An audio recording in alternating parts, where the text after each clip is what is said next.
ഞാൻ Swathi, Shalom mind care സെൻറ്ററിലെ consulting സൈക്കോളജിസ്റ്റാണ്.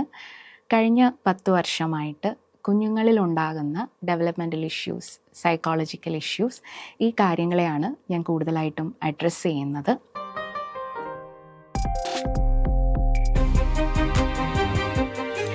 പലപ്പോഴും കുട്ടികളിൽ ഉണ്ടാകുന്ന developmental issues, problem behaviours parents ശ്രദ്ധിക്കപ്പെടാതെയോ അഡ്രസ്സ് ചെയ്യപ്പെടാതെയോ പോകുന്നു.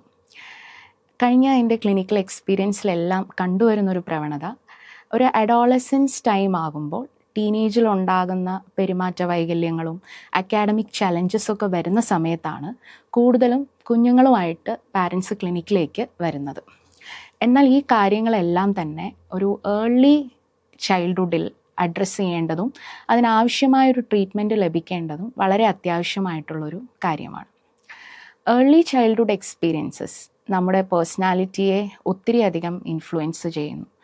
ഒരാളുടെ സ്വഭാവ രൂപീകരണത്തിനും വ്യക്തിത്വ വികസനത്തിനുമെല്ലാം ചൈൽഡ്ഹുഡ് എക്സ്പീരിയൻസസ് ഒത്തിരി പങ്കുവഹിക്കുന്നുണ്ട്.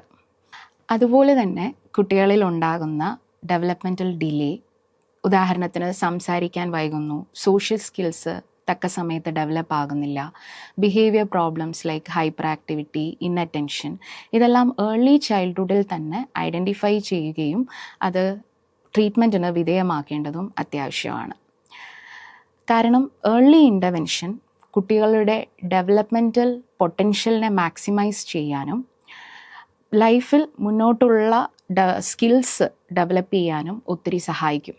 കുട്ടികളിൽ കോമൺ ആയിട്ട് കാണുന്ന സൈക്കോളജിക്കൽ ഡിസ്റ്റർബൻസസ്, ഡെവലപ്മെൻറ്റൽ ഡിലേ അല്ലെങ്കിൽ ഡെവലപ്മെൻറ്റൽ ഡിസോർഡേഴ്സ്, ബിഹേവിയറൽ പ്രോബ്ലംസ്, അതുപോലെ childhood depression, childhood anxiety, childhood obsessions, ചൈൽഡ്ഹുഡിലുള്ള learning disorders like dyslexia, dysgraphia, dyscalculia, ഇതൊക്കെ വളരെ യങ് ഏജിൽ തന്നെ ഇതിൻ്റെ സൈൻസ് ആൻഡ് സിംറ്റംസ് നമുക്ക് ഐഡൻറ്റിഫൈ ചെയ്യാൻ പറ്റുന്നതാണ്. പാരൻസിന് ഇതിൽ ഒരു വലിയ റോളുണ്ട്. കാരണം ഇനീഷ്യലായിട്ടുള്ള ചൈൽഡിൻ്റെ ബിഹേവിയേഴ്സും ഇൻട്രാക്ഷൻസും ഏറ്റവും അടുത്ത് നിന്ന് വാച്ച് ചെയ്യാൻ കഴിയുന്നത് പാരൻസിനാണ്.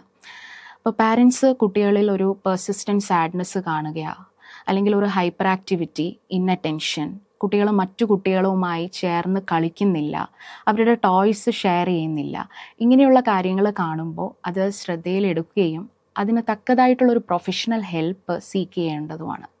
പാരൻസ് കുഞ്ഞുങ്ങളിൽ ഇത്തരം സൈൻസ് ആൻഡ് സിംറ്റംസ് കാണുകയാണെങ്കിൽ കൂടുതൽ അസസ്മെൻറ്റിനും ഡീറ്റെയിൽ ഇൻ്റർവെൻഷനുമായിട്ട് താഴെ പറയുന്ന നമ്പറിൽ കോൺടാക്റ്റ് ചെയ്യുക.